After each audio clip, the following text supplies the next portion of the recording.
옛날 옛적 프랑스의 한 작은 마을에 앙리라는 소년이 살고 있었습니다. 앙리는 늘 모험을 꿈꾸며 마을 주변의 숲에서 시간을 보내곤 했습니다. 그러던 어느 날 앙리는 곧게 뻗은 길가에서 평소에는 볼 수 없는 아름다운 푸른 새를 발견했습니다. 그 새는 찬란한 빛으로 둘러싸여 있어 가까이 다가가 보는 것조차 어려웠습니다. 앙리는 새를 따라 숲 깊숙이 들어갔고 그곳에서 상상 속의 정원이 펼쳐져 있는 것을 발견했습니다. 이 정원은 마법처럼 저마다 다른 세계 꽃들로 가득 차 있었고 켜켜이 쌓인 구름처럼 부드러운 풀밭이 있었으며 곳곳에 눈부신 황금빛으로 반짝이는 작은 연못들이 있었습니다.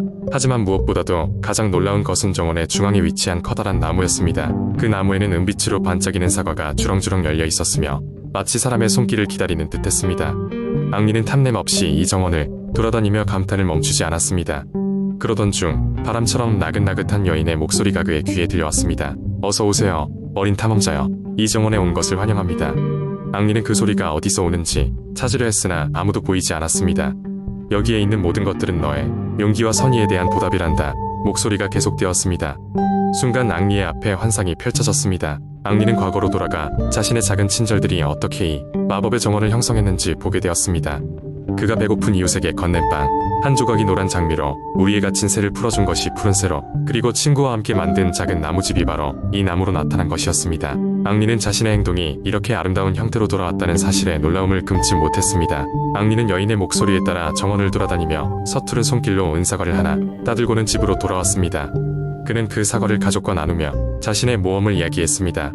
이후 앙리는 마을 사람들에게도 친절과 선의를 베풀기 시작했고 행복한 나날이 이어졌습니다. 마을 사람들은 그 후로도 푸른 새를 볼 수는 없었지만 때때로 앙리는 혼자서 숲속 모험을 통해 정원을 찾아가곤 했습니다. 그곳에서 앙리는 항상 마법 같은 휴식을 얻고 돌아왔고 마을 사람들은 앙리의 이야기를 통해 앞을 보지 않고도 믿음을 이어갔습니다. 그렇게 앙리와 함께한 마을은 점차 더 화려하고 아름다워졌습니다. 그리고 시간이 흘러 그 마을은 행복한 정원의 마을이라는 뜻을 가진 조의 떼주르로 알려지게 되었습니다. 설화에 의하면 그 마을 사람들 중 마음이 순수하고 친절한 사람이라면 누구나 그 신비로운 정원을 발견할 수 있다고 합니다.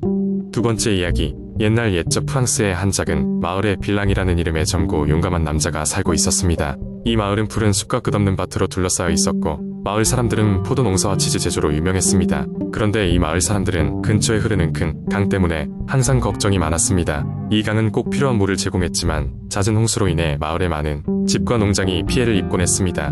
마을 사람들은 강을 안전하게 건널 수 있는 다리가 필요하다고 생각했지만 강물은 너무 거세고 깊어 건설이 쉽지 않았습니다. 게다가 강에는 사악한 모래 정령이 살고 있어 아무도 감히 다리를 지으려 하지 않았습니다. 그 정령은 마을의 다리를 건설하려는 시도가 있을 때마다 폭풍우를 일으켜 그 시도를 무산시켰습니다.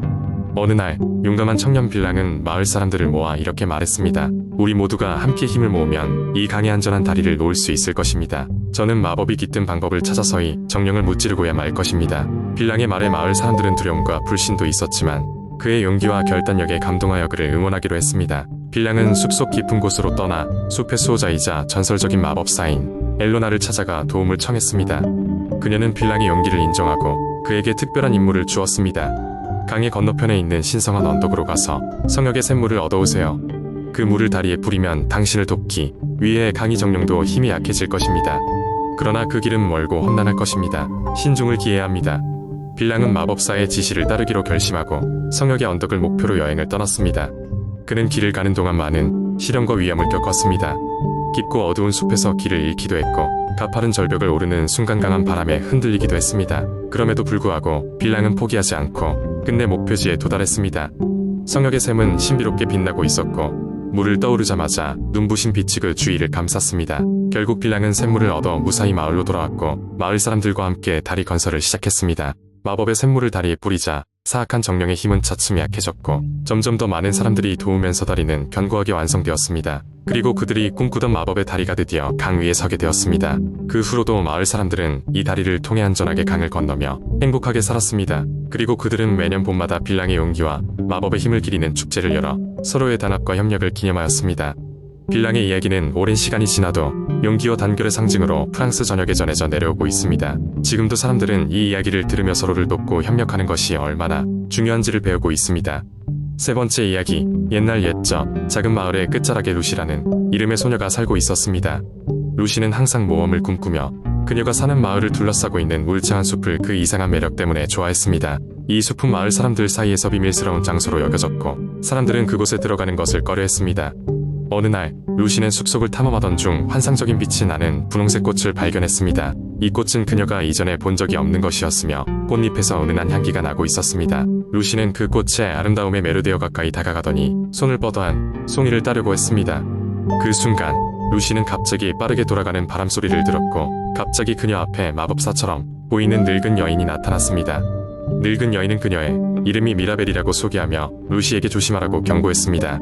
이 꽃은 마법의 힘을 지니고 있지만 그 힘을 잘못 사용하면 큰 위험이 따르지 라고 말하며 미라벨은 루시에게 꽃의 비밀을 알려주었습니다.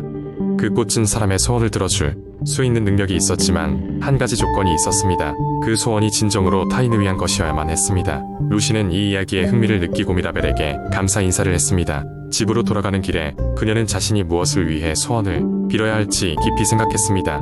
그녀의 마을은 오랜 가뭄으로 인해 농작물이 시들어가고 있었고 마을 사람들은 큰 시름에 빠져 있었습니다. 그날 밤 루시는 창문을 통해 환하게 빛나는 별들을 바라보며 소원을 빌기로 결심했습니다. 그녀의 마음속에는 단 하나의 간절한 소망이 있었습니다. 이 가뭄이 끝나고 마을이 다시 평화롭기를.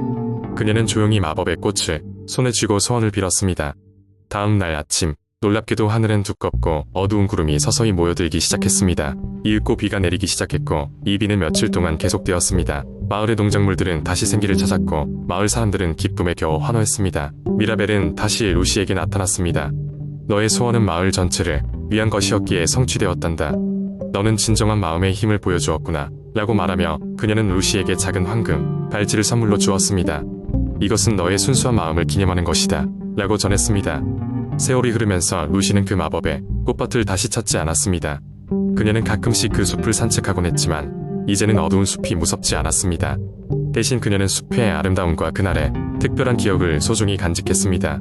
루시의 소망은 비단 비의 기적만이 아니었습니다. 그녀는 마을이 다시 단결하는 모습을 보면서 진정한 행복을 느꼈습니다. 그래서 루시는 자신보다 더 큰 것을 바라보는 것이 때로는 가장 중요한 소원임을 깨닫게 되었고 그날 밤의 경험이 그녀에게 가르쳐준 교훈을 평생 잊지 않았습니다. 그래서 마을 사람들도 루시의 친절함과 용기를 오래도록 전하며 그녀의 이야기는 후대에까지 전해지게 되었습니다. 이렇게 루시와 마법의 꽃밭 이야기는 마을의 전설이 되었고 사람들에게 진정한 이타심의 가치와 마법의 힘을 상기시키는 동화로 남게 되었습니다.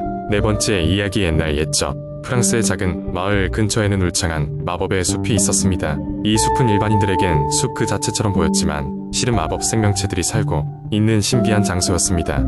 숲 깊은 곳 가장 높은 나무 꼭대기에는 불꽃 소피아라는 이름을 가진 요정이 살고 있었습니다. 소피아는 순수한 마음과 불꽃처럼 타오르는 생명력을 지닌 요정이었습니다. 그녀는 햇살 가득한 날이면 나뭇가지 위에서 춤을 추곤 했습니다. 어느 날 마을의 젊은 소년 앙리는 마법의 숲 주변에서 나무를 자르고 있었습니다. 앙리는 숲의 깊은 곳으로 들어가면 안 된다는 마을 사람들의 경고를 무시하고 그것이 그저 오래된 전설일 뿐이라고 믿었습니다. 그는 자신의 용기를 시험하고 싶었고 그래서 더 깊이 들어가 소피아의 나무 근처까지 도달하게 되었습니다. 숲의 기운을 느낀 소피아는 그를 발견하고 호기심 어린 눈으로 그를 내려다보았습니다. 소피아는 처음으로 인간과 이렇게 가까이서 마주하게 되자 매우 설레었지만 앙리가 주변의 나무들을 계속 베는 것을 보고 마음이 아팠습니다. 그래서 소피아는 앙리에게 말을 걸기로 결심했습니다. 안녕하세요. 젊은 인간이여. 왜 이렇게 아름다운 숲을 다치게 하려 하시나요? 소피아는 온화한 목소리로 말했습니다. 놀란 앙리는 소피아의 존재에 경악하며 도끼를 떨어뜨렸지만 소피아의 우아한 모습에 매료되고 말았습니다. 그는 말문을 열며 저는 그냥 나무를 좀 더 얻기 위해 왔었어요. 죄송합니다. 숲속에 진짜 요정이 있을 줄은 몰랐어요. 전 설마 그저 이야기일 뿐이라고 생각했죠. 라고 변명했습니다. 소피아는 미소를 지으며 대답했습니다. 숲은 저마다의 이야기를 가지고 있지만 여기에는 진실한 마법이 있습니다. 우리가 이곳을 지키는 것은 마을 사람들 여러분들이 자연과의 조화를 이루며 살도록 돕기 위함이지요. 이 대화를 통해 앙리는 숲의 중요성을 깨닫게 되었고 사람들은 자연과 조화롭게 살아가야 한다는 교훈을 얻었습니다. 소피아는 앙리에게 특별한 불꽃 스톤을 손에 쥐어주며 말했습니다. 이 스톤은 당신에게 마법의 숲과의 연결을 상징합니다. 언제든 어려울 때 이곳을 기억하고 자연의 목소리에 귀 기울이도록 하세요. 앙리는 마을로 돌아가 그날의 이야기를 사람들에게 전했습니다. 마을 사람들 역시 듣고 나서 더 이상 그 숲을 해치지 않기로 약속했습니다. 시간이 지나면서 마법의 숲과 마을은 더욱 조화롭게 여전히 서로 공존하며 평화를 유지했습니다. 그 후로 앙리는 종종 마법의 숲을 방문했고 소피아와의 우정을 지속했습니다. 그렇게 불꽃 소피아와 앙리의 이야기는 전설이 되어 마을 사람들은 아이들에게 자연과의 조화에 대한 이야기를 들려주며 후세에 전해졌습니다. 이로 인해 그 마을은 프랑스 전역에서 자연을 사랑하는 지역으로 이름을 알리게 되었습니다. 시간이 지나도 그 마법의 숲과 소피아의 불꽃은 언제나 그 자리에서 숲을 지키고 있었습니다.